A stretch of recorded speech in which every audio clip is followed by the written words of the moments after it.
అయి అలవాట్లు కదా, చాలా పవర్ఫుల్. అలవాట్లు మనిషిని ఏమైనా చేస్తాయి. మంచి అలవాట్లయితే మంచి, చెడు అలవాట్లయితే ఇచ్చాడు, తెలిసిన విషయమే. ఇప్పుడు నేను మిమ్మల్ని క్వశ్చన్ అడుగుతాను, మీ అలవాట్లు ఏంటి? జస్ట్ సోషల్ మీడియాలో ఒక ర్యాండమ్ రీల్ చూస్తూ టైం పాస్ చేయటం, రోజు గడిపేయటమా?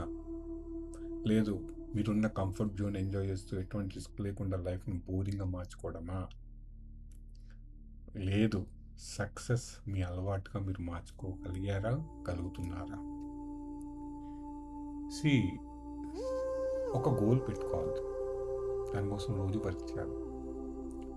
రోజు లేచిన తర్వాత రోజు ఒక్కసారైనా మీ గోల్ ఏంటి, మీరు ఏం అవ్వాలనుకుంటున్నారు, దానికోసం మీరు ఇవాళ ఏం చేయగలిగారు, ఏం చేశారు, ఒక్క స్టెప్ అన్నా ఆ గోల్ కోసం మీరు ప్రయత్నం చేశారా, ముందడుగు వేసారా? ఒక్క ఇన్స్పైర్డ్ యాక్షన్ తీసుకోగలిగారా లేదా? అది డైలీ చూసుకోండి, డైలీ చెక్ చేసుకోండి, అదొక అలవాటుగా మార్చుకోండి. అప్పుడు మీ గోల్ వైపు మీరు చాలా ఫాస్ట్గా కదులుతారు. మీ గోల్ని మీరు రోజు ఎప్పుడైతే కమిట్మెంట్గా మిమ్మల్ని మెజర్ చేసుకుంటారో ఈజీగా అచీవ్ చేయగలుగుతారు. మీ సక్సెస్ కోసం అదొక ఏమంటారు, ప్రెషర్గా, బరువుగా, భారంగా ఫీల్ అవ్వకూడదు.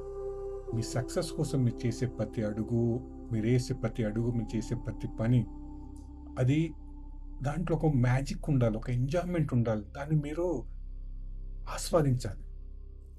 అప్పుడు సక్సెస్కి మీ ప్రయాణం, మీ మీ దారి చాలా సులభమైపోతుంది. ఆ ఎఫర్ట్ తెలియదు. కష్టపడాలి, ఆ కష్టంలో కూడా ఎంజాయ్మెంట్ ఉండాలి. లైఫ్ని బోర్గా మార్చుకోవద్దు, ర్యాండమ్ స్టఫ్తో డైవర్ట్ అవ్వద్దు. మీరు మీ సక్సెస్కి ఎంతగా అలవాటు పడాలంటే ఆ డిస్ట్రాక్షన్ కూడా మిమ్మల్ని చూసి బోర్ అయిపోవాలి. ఇంకా ఈయన వదిలేతాను బాబు, ఆ సక్సెస్ కార్డ్ అడిక్ట్ అయిపోయడం లెవెల్ అయిపోవాలి. సో సక్సెస్ అని కింద కమెంట్ చేయండి, మీరు మీ గోల్స్ వైపు కమిట్మెంట్గా ముందుకు వెళ్తుంది. వీడియోని లైక్ చేయండి, ఛానల్ సబ్స్క్రైబ్ చేయండి, ఈ వీడియోని ఇంకో నలుగురితో షేర్ చేయండి. మోటివేషన్ కోసం వెయిట్ చేయొద్దు, మీ సక్సెస్ జర్నీ మీరు స్టార్ట్ చేయండి. నవ్వుతూ ఉండండి, నలుగురు నవ్విస్తూ ఉండండి, నలుగురికి 4 కాలాల పాటు గుర్తుండిపోయేలా బతకండి. Thank you. Stay connected. Bye.